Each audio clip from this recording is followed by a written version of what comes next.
Welcome to Season 2, Episode 9 of Coral, Kelp, and Community. Today, I have the pleasure of speaking with Louisa Dassow, underwater photographer and master's student, and we're discussing her thesis about the new High Seas Treaty through a post-human feminist lens. Let's dive in.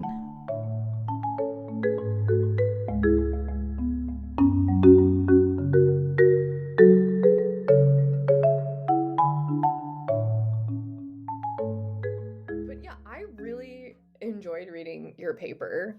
And I saw that you cited David Takash, and I was wondering, was that the paper that I sent you? Where did I do this? I possibly also Marg. Marg loves him, and Oh, no, I guess I could actually scroll through and find the very first citation, so I'm not looking at all these supras and ids, but it was, I think it was a paper on private property.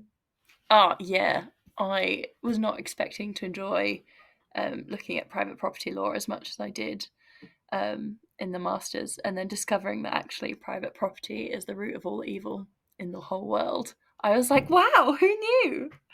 I know, right? When I had to take property law in law school, I was like, oh God.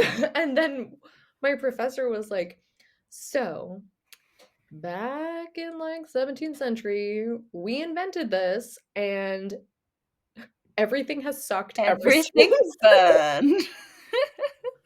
The concept of private property, I think, is hard for a lot of people um who don't have a legal background right away because they immediately associate it with personal property.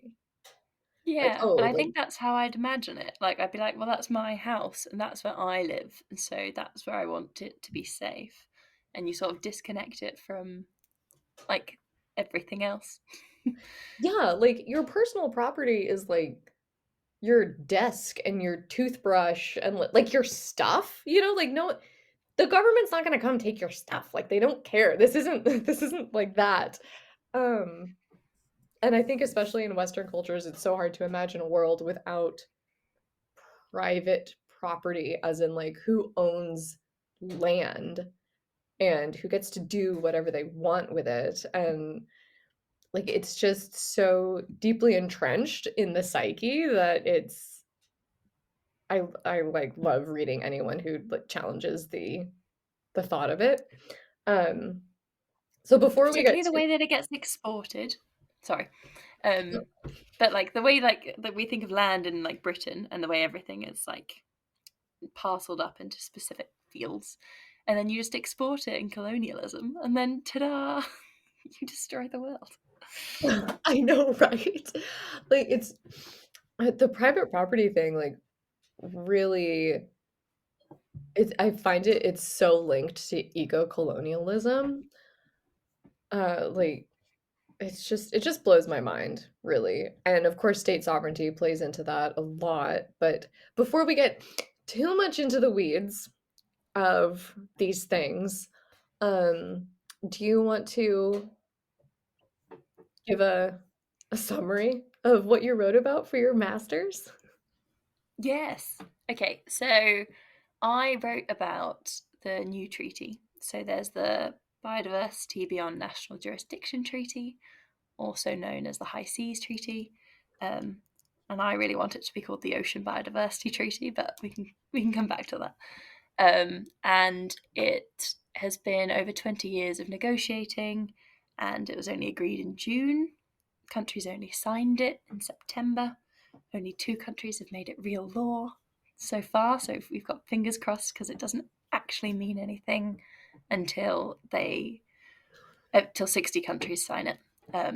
So we're waiting, fingers crossed. And in the meantime, I looked at specifically marine protected areas, the section within that, and how they are going to be operationalized and how they could be better from a post-human feminist perspective. Which might need some unpacking. Yes, we will be unpacking things. Well, actually, let's just start there. Can you unpack a little bit first, maybe post-human, and then post-human feminist perspective? Yes. Um, so post-human isn't imagining some kind of afterlife for humans. It's nothing to do with the end of the world linked to climate collapse. It's more looking at humans in relationship to their environment, and not just their environment, but to all things. So technology. It's not just you using your phone, like it's a human using an object, but like that object then shapes you too, and it changes your behaviors. And so there's a sort of relationality between the two things, and then applying that to nature, to the ocean, like to water. So like water in a river is the same water on a philosophical level as what is in your body, what leaks and seeps through your body.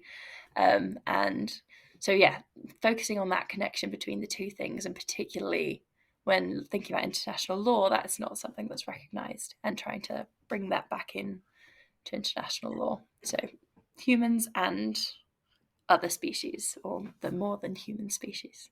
Yeah. Love that. And then post-human feminism. Yeah. It's the Um, combo.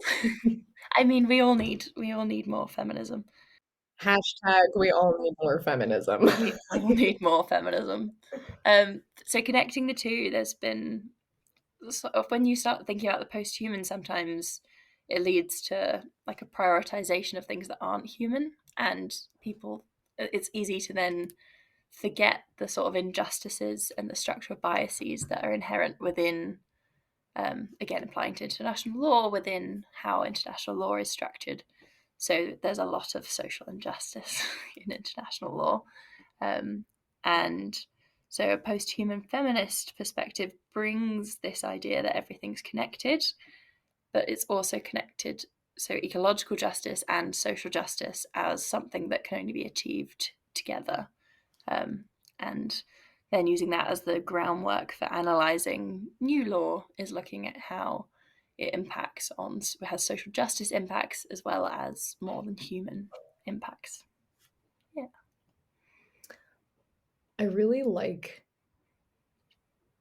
both of these concepts separately and together. So it makes me think of how maybe an example of post-human, and this is probably an oversimplification, but one thing that I think about or that I thought of is a beaver, right? So the beaver is second only to human beings in its ability to engineer the ecosystem, right? All the things beavers do have a huge impact. They gnaw on trees and knock them down, they build dams, and this changes river paths and floodplains, and it changes the speed of the river, and it creates, the dams themselves are massive and they create these little ecosystems, and there's this and that.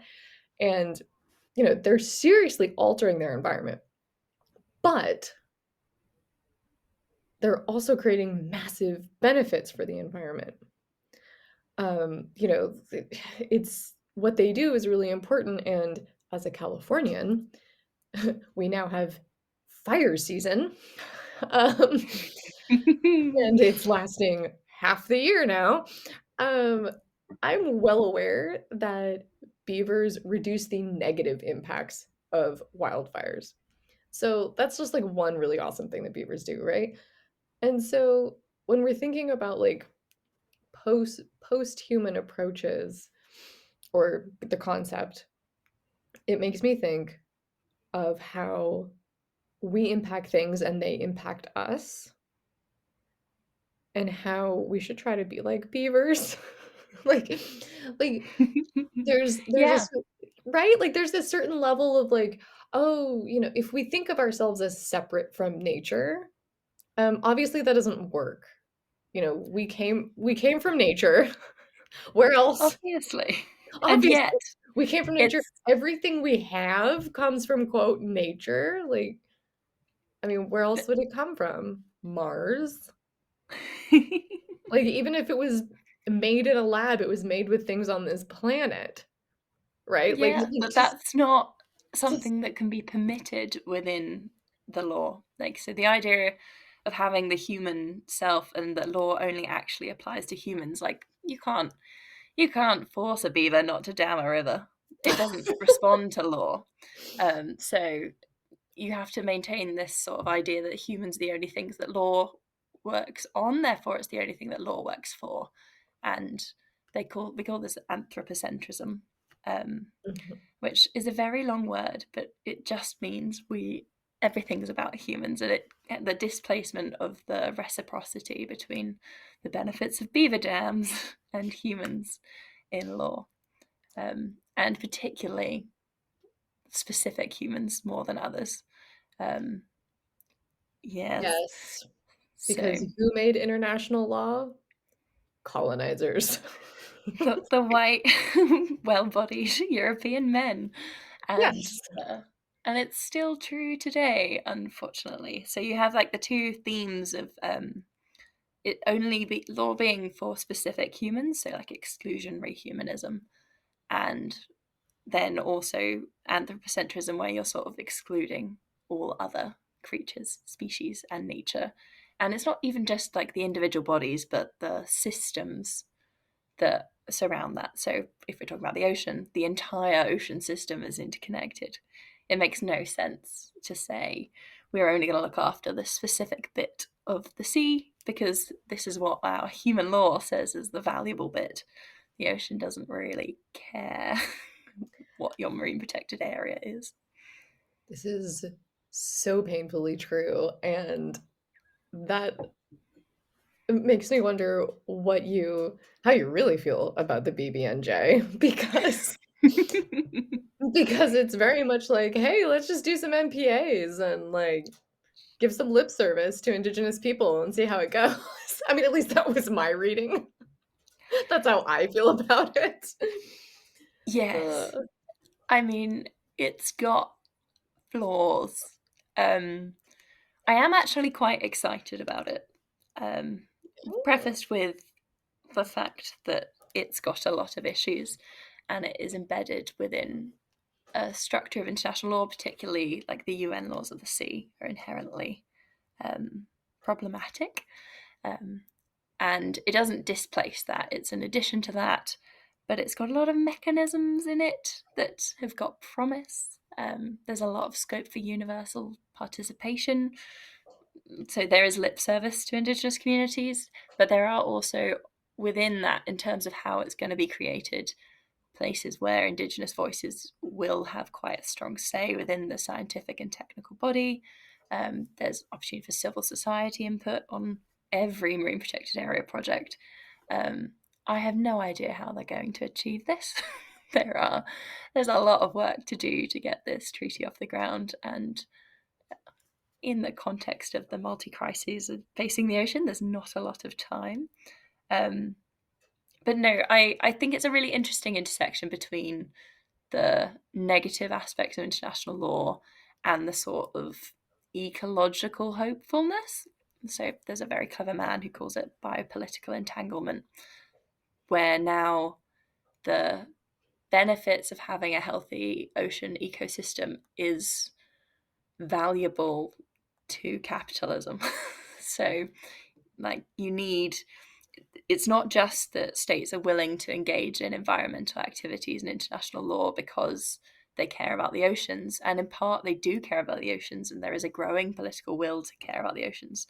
But also, there is an economic benefit to caring about the oceans. And the way that this treaty expands international law sort of brings the two together in a new way.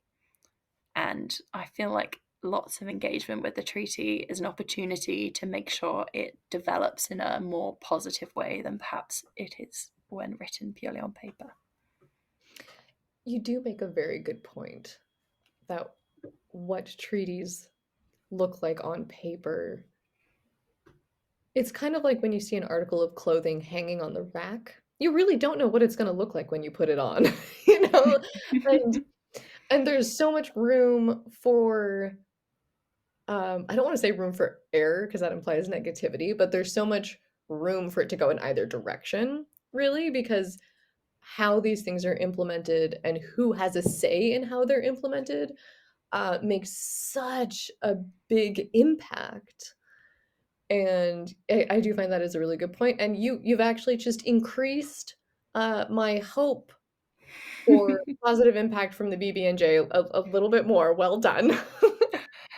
Well, it's really interesting. So what the way that I've sort of envisaged it, and they might not achieve this, but what's happening with ocean governance currently isn't working. You've got lots of sort of disjointed fishery regimes, individual state protections. You've got different treaties. You've got the CBD, the Convention on Biodiversity, doing their own little thing that legally means nothing but looks great, and between all of these, it is one ocean. And I'm sort of envisaging the BBNJ as sort of filling in all the gaps. So its mandate is that it cannot undermine the mandate of any of the international organisations that work in this sphere, but it's sort of like a liaison officer. So, sort of to sneak into all of the disjointed areas and then force communication between these different actors. And its potential then as a combining all of these things, it's the potential to bring everything together and to centralize is something that ocean advocates have been looking for 20 years. And so, yeah, obviously it depends on how they do it.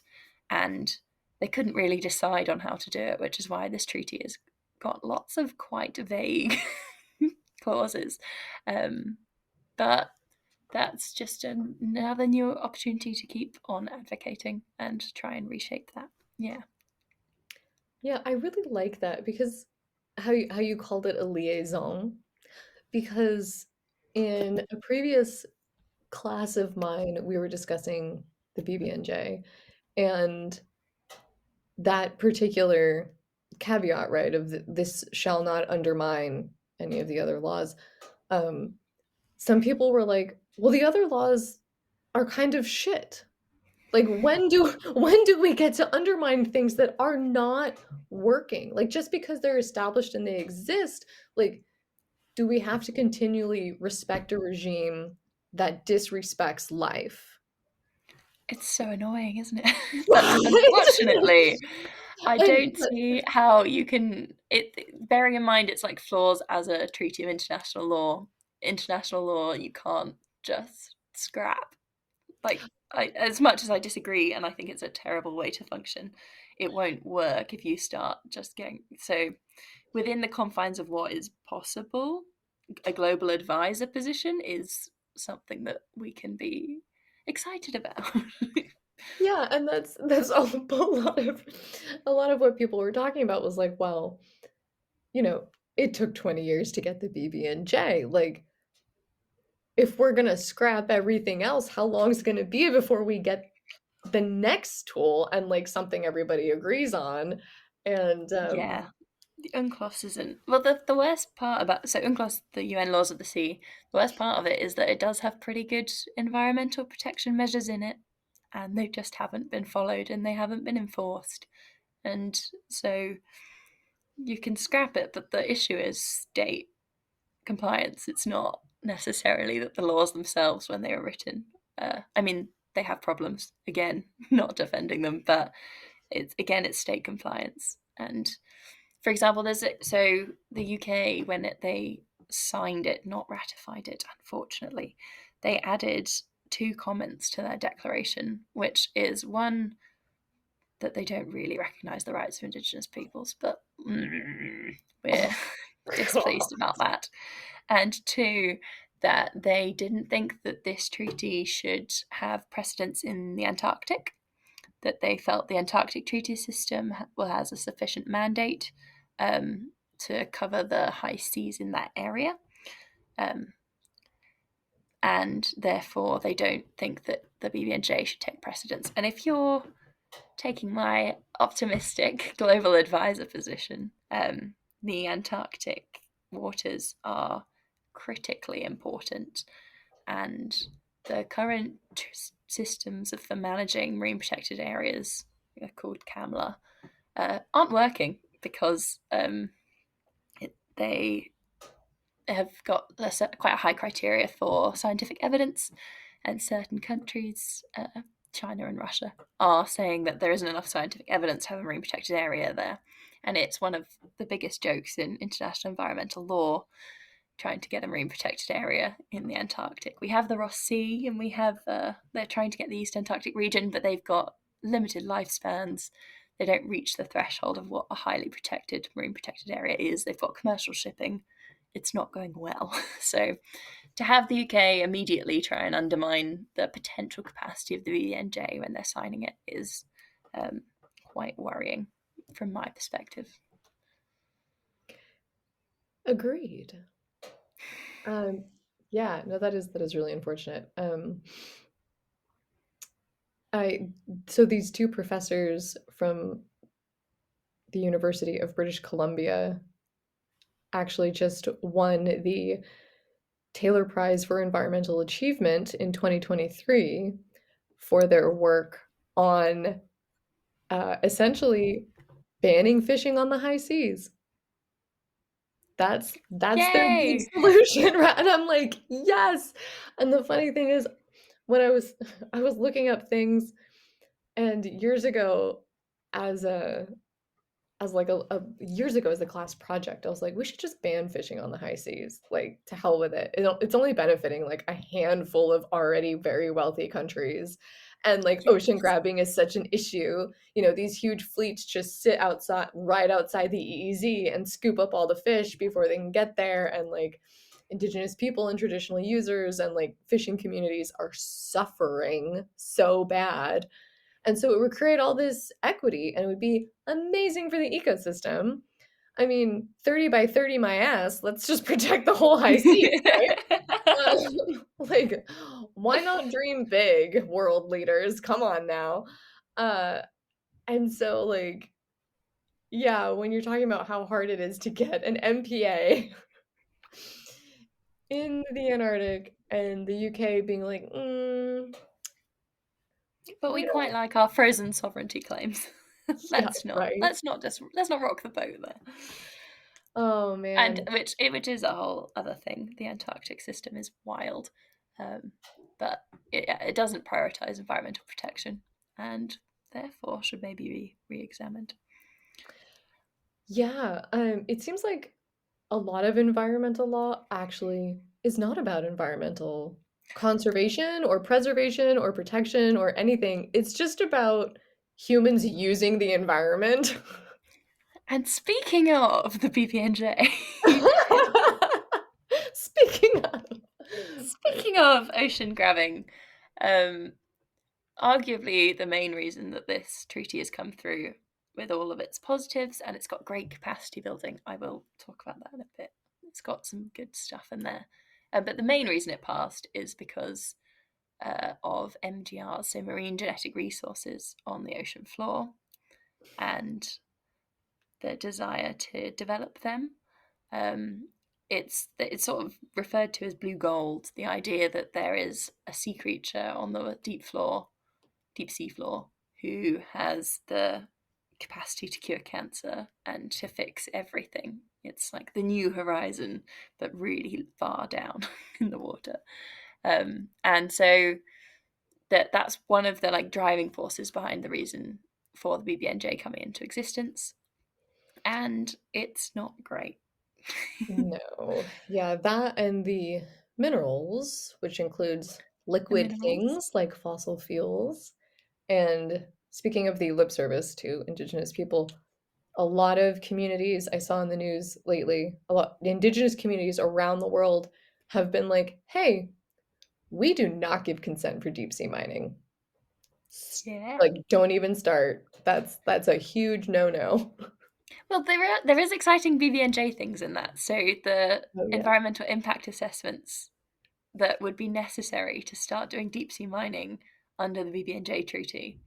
I haven't had a straight answer from anybody on this, but sounds like it would be quite extensive, which is exciting. Yeah, I hesitate on that. I don't actually like environmental impact assessments, EIAs, because I see them in general in international law as determining the acceptable level of environmental destruction. Oh, absolutely. Yeah, right, yeah, I mean, that's what they do. And when it comes to the seabed and the International Seabed Authority, the ISA, um, a lot a lot of what happens in ocean spaces has been designed and created by industry for industry. Yes. And I see, you know, the issue of deep sea mining as just as a continuation of that in the BB&J, unfortunately. Um, so yeah, that it's I mean, if anyone's interested, like Google deep sea mining BB&J and all kinds of new stuff will come up. There's some really great legal arguments about, you know, the precautionary principle because we know so little about the deep sea that like we'd have to do like you said, it would have to be really extensive research before in theory before we can do anything. Um Well, although the one lovely bit of from a legal perspective, the one lovely bit is that although they don't use the precaution principle, they use the precautionary approach, which is arguably slightly weaker. Whenever they mention the precautionary approach, it's in a I've called it a bundle. There's a bundle of principles in the BBNJ, and it's the ecosystem approach, the precautionary approach, the inclusion of Indigenous peoples, and then best available science brackets and scientific interests, which is unfortunately not in brackets. But by putting all of the legal principles together, you do make it much stronger because it's quite hard to misinterpret the precautionary approach in the context of an ecosystem approach, which is another fingers crossed for the EIAs. oh, so many crossing of fingers. I mean, but that's how it is Crossing when of fingers and activism. They yes. can go Oh my together. god, yes. Yeah, that's a lot of how it is though with new laws is that like we know in theory what we want it to be and then what it's going to be in practice is very different. Like I mean like you said UNCLOS, Law of the Sea itself, you know, if you read the marine conservation articles, um it's like it's very plainly written, it's very clear, it's like very inclusive. Like I mean if states would interpret those articles the way the average person would, we'd probably have really healthy oceans, right? Yes. Like you're not even allowed to quote over exploit your own exclusive economic zone. And so we could easily say in theory every state is in violation of that, Yes. right? Like and so That'd be great. yeah, Leave like them be. you're all in violation. Enough. Stop it. But But you know, it is interesting because coming back to what you said earlier about this is actually only targeting a specific number of actors um, who have the technological capacity to achieve these aims on the high seas because you need really big boats. You need really advanced technology and you need to have the whole infrastructure to support them. And then you need the law to support you. Um, and that's actually restricted to quite a small number of countries. And it's something like 100 companies run the ocean in effect rather than specific states. But you have countries like, I think, Russia. One of the arguments put forward by Russia in the BBNJ is that if you apply environmental protection measures to the whole sea, then oh no, you might have marine protected areas in every single region of the sea. Oh no. what would you do? I think they were talking about if you were to recognize that ocean acidification and the climate change as stresses on every part of the ocean, then you'd have to protect the whole ocean, and how catastrophic would that be? Oh my god, it just never ceases to amaze me at how like the most logical thoughts are quickly stunted in their growth by like capitalism basically and like extraction because I mean if you think about it like the public trust doctrine which um very simply says like a state, a government, has to maintain certain resources for its people in perpetuity, right? So a state cannot sell or legislate away certain things that its people need to survive, like water. And if you think about that for like 30 seconds longer, like you realize, oh, human beings depend on a healthy environment. Right? And this is why we're seeing a lot of movement as like, you know, the human right to a healthy environment. That's a lot in the last like couple years has happened in that realm, which is super cool and exciting. It's Um, in the BB&J. right? Yeah. But like if you think about it, we had the public trust doctrine idea 1500 years ago. But even then they were like, we have this societal narrative that humans and nature are separate. So just water. You know, like we don't want to we don't want to put ourselves too much in nature. Nature's still this thing that like we control and manipulate with our laws and it's like no, that's actually not how it works. It's much more like the reality is what you said in the beginning. It's very post-human. We impact nature and then nature impacts us and it's this constant cycle. We warm the atmosphere in the oceans, nature gives us some crazy ass hurricanes. You know, like And atmospheric rivers. an Oh, atmospheric sorry. river, right? It never rains in California. It does now. Yes. Flooding is bad. Oh my god, I was talking to a friend and we felt like we were in that scene from like ancient Greece where you're just like, okay, so wait, remind me, was that after the floods or before the fire? Or what about that earthquake and the hurricane and the locusts? We're just The like, locusts are coming. what's next? Um, uh, but yeah, so Sorry, I just had a panic. I don't think the right to a clean, healthy, and sustainable environment is in the BB&J. I think it's in the other thing I've been working on. So sucks. No clean, healthy, and sustainable environments yeah, at sea. I don't think it was mentioned in the BB&J either, if I recall. I've been studying so much lately that everything's becoming a little bit jumbled. Um, I do know domestically, over 100 states recognize the right to a healthy environment, and there's been, you know, a General Assembly resolution about it, and there's been some really interesting case law where, like, regionally, they've been like, this is a right, and it's implicit. Like it's implicit in the Inter-American Human Court of Human Rights judgment. yes, thank you. And my brain just blanked. It has been a long day. Yeah, like the court said that it's implicit in that agreement. And so it makes me wonder, like,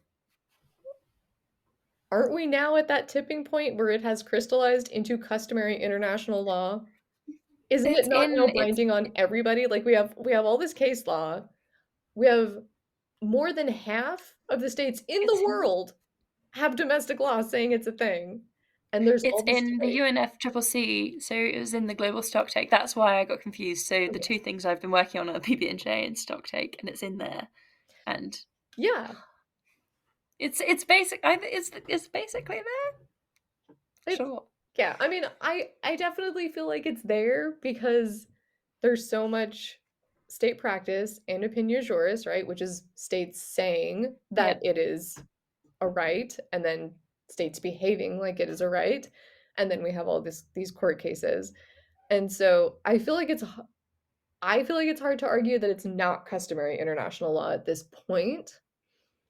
Whether it's being implemented well or respected is a different story because like it is still really new. But I would love to see more people arguing that it is, and to that end, like understanding how important the ocean is to everyone's healthy environment, human and Yes, non-human. that's one of the main reasons I got into writing specifically about the sea. So the sea is something I'm very passionate about anyway. And the reason I came in to do this master's was because I had been gallivanting as an underwater photographer in Indonesia, and I wanted to work out what more I could do or what ways I could use my like academic brain to engage with how best to protect these areas of beauty that I could see full of plastic, that I could see weren't in pristine condition. So I came into the masters of that in my brain, and then learning about the separation between the laws of the sea and the laws of the land blew my mind. Just genuinely, the fact that so UNCLOS is a separate subject that many lawyers don't even touch because that's what they do over there in the wet stuff. Why is it separate? Like the ocean directly impacts on terrestrial. Like, what if you're on a beach? There's sea and there's land in the same place. Mhm. They're connected.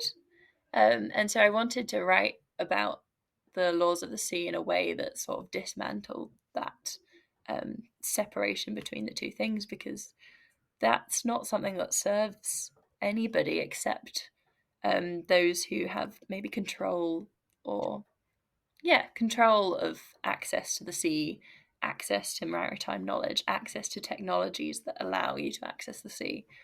And there is some wonderful writing about how to sort of decolonize and address that relationship between shipping and ships and sea knowledge, and its connection to the patriarchy and its connection to white supremacy, and trying to bring the ocean and the land back together. Yeah, I mean, it's it's so reminiscent of the human nature false dichotomy that we created, right? Yeah. Like yeah. The need to have something below you, something other that you can exploit as a Mhm. sort of capitalism, a mechanism of capitalism, but like applying that in law to your entire ocean is wild. It is wild. Yeah. And I can understand how, like, it's not always immediately tangible for the average person or people who become lawyers and policymakers to see the connections between land and sea. But, like, if at the same time, if you remember, like, I don't know, eighth grade science class when you learn about the water cycle, right? At minimum, ocean evaporates, clouds move over land, rain runs off of land back into sea. And it's just a little circle. And I mean, that alone is just such a critical process for life. Yes. There's a really lovely book called The Social Construction of the Ocean, by Philip Steinberg, and he looks at the way that different societies have sort of envisaged the sea across different time periods. And as a historian by degree, I found some of the history quite interesting. But definitely the way that societies would view the ocean, the way that we view it through the prism of international law is that it's a resource. So it's either a travelling surface, it's either something to extract fish from, it's a resource where you can dump things, uh, and that's kind of it. You don't use the sea for very much else. Maybe a bit of tourism now, a bit of scuba diving, but like the sea is a resource to be used. Whereas in other cultures, and I think he goes back to the 1500s and he goes global. it would be a sort of way of connecting to other, like in island culture, it'd be connecting to other islands. It wouldn't be a resource to be used. And I think, yes, trying to bring that idea that the ocean is something separate is something that has been socially cultivated, and it's not just something that's appeared in law. It's something that we've all internalized by functioning within these social norms.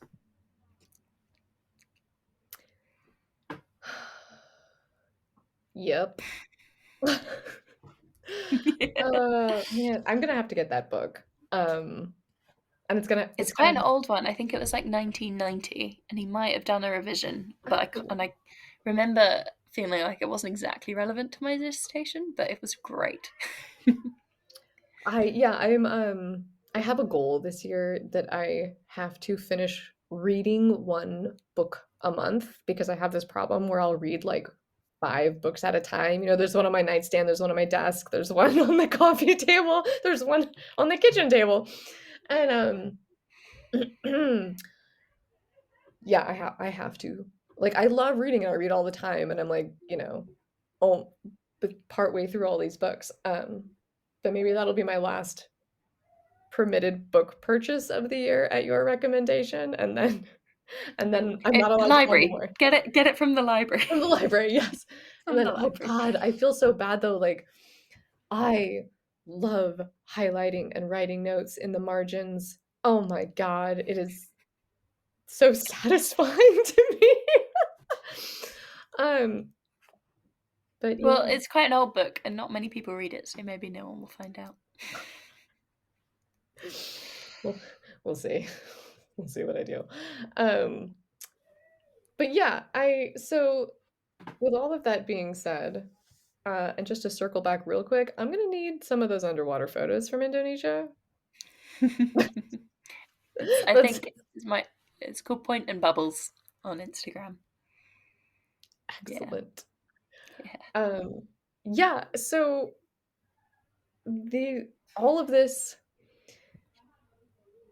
has me feeling really differently now about the BB&J because I was very pessimistic until we spoke.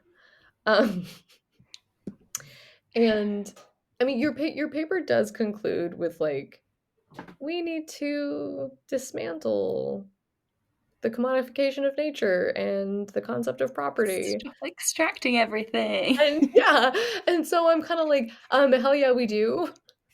But also, like, how long will this take? So I wonder. Yes. Yes. Yes. I don't think we've touched the like third part of my paper sort of looks at some of the advances in technology, and how that links to marine protected areas. So there's lots of really exciting and cool stuff where you can now see everything they're doing on the high seas. And when I say they, I mean effectively those 100 companies that have no accountability. You can now watch them on Global Fishing Watch, the Marine Managers portal. You can see all the ships, you can see what they're doing. You can use AI to track the behavior of the ships to determine what kind of fishing they're doing. Um, and this is incredibly useful information if you're trying to establish a high seas marine protected area. Um, and as well as, so the typical trick would be just turn off your satellite. Nobody can see what you're doing. But they are combining like multiple different kinds of ocean observation. So there's like AIS, there's vessel monitoring systems, and then there's sometimes they're using actual photos. So if there's a ship there, you can see it. It might not, if it's not transmitting data, it might be doing something questionable. And if it's in a marine protected area, then you have the opportunity to use that as evidence. And it's increasingly becoming accepted in various different courts, which is really exciting stuff for marine protected areas. Um, from a post-human feminist perspective, I sort of then applied some of the critical analysis of technologies that allow you to observe, because who you're observing and what opinions you form about them in a military situation often result in the marginalization of already marginalized peoples. And if you apply that to the sea, who's wielding the satellite vision is also quite an intense question, particularly given that the high seas are meant to be a place where nobody can, uh, where there isn't any state sovereignty. But if all of the states that control the satellites have control over the satellites, then what does that mean? What are you giving away by permitting them to be the ones to control the marine protected areas themselves? So there are some nuances in there. So there's good and there's bad, but again, I think it's just more of a call for more attention on what's happening in that space, and yeah, more dismantling, but in a positive, ecologically oriented way. Yes. No, I agree. It's interesting how, like, the implementation of law depends so critically on who is enforcing it in terms of it being equitable. Um, so yeah, like the being able to actually see what's happening on the high seas is this new wild crazy thing because it used to be, it still kind of is, but a little less so, pretty lawless out there, and yeah, it's there's so many interesting things that are about to happen. Yes, and like if you going back, I mentioned the capacity building aspects of the BBNJ. I think this is being massively undersold. It's extensive. So capacity building is effectively the idea of, I mean, from a climate change perspective, it's developed countries providing resources, knowledge, access to databases, to technologies themselves, money to developing countries as a sort of capacity building exercise. And the what is included as marine technology and capacity building in the BBNJ is incredible. It's got its own annex that's 3 pages long. It's got a lot going on, and there's going to be new bodies who are all focused on sort of integrating different systems of knowledge across the world. So it's sort of a globally centralized database of information and access to these new technologies. So again, there's lots of scope with a little bit of a pressure and attention on making sure that this capacity building opportunity is fully implemented for the benefit of all. Again, I'm finding myself being slightly more optimistic than I was before. Because, when I saw the words capacity building, I was like, oh, I've seen that before. Like, we've seen that It is before. historically not implemented. Yeah, it's historically been a flop, because the wealthy countries don't want to do it. And So what's interesting is the way that it's integrated with the financial mechanism of this treaty is very interesting, which is not something I ever thought I would say as a sentence.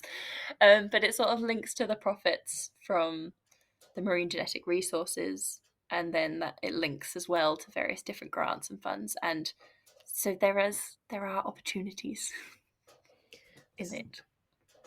this is good.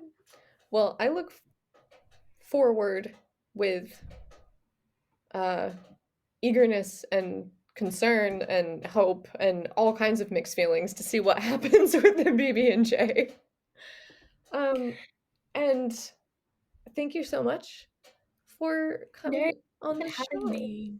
Yeah, it's been an absolute pleasure, and I hope that our listeners enjoy hearing about your paper and all of the fantastic concepts that it is chock full of. We didn't even get to Harden and Ostrom, and like we didn't even get in the weeds of this paper.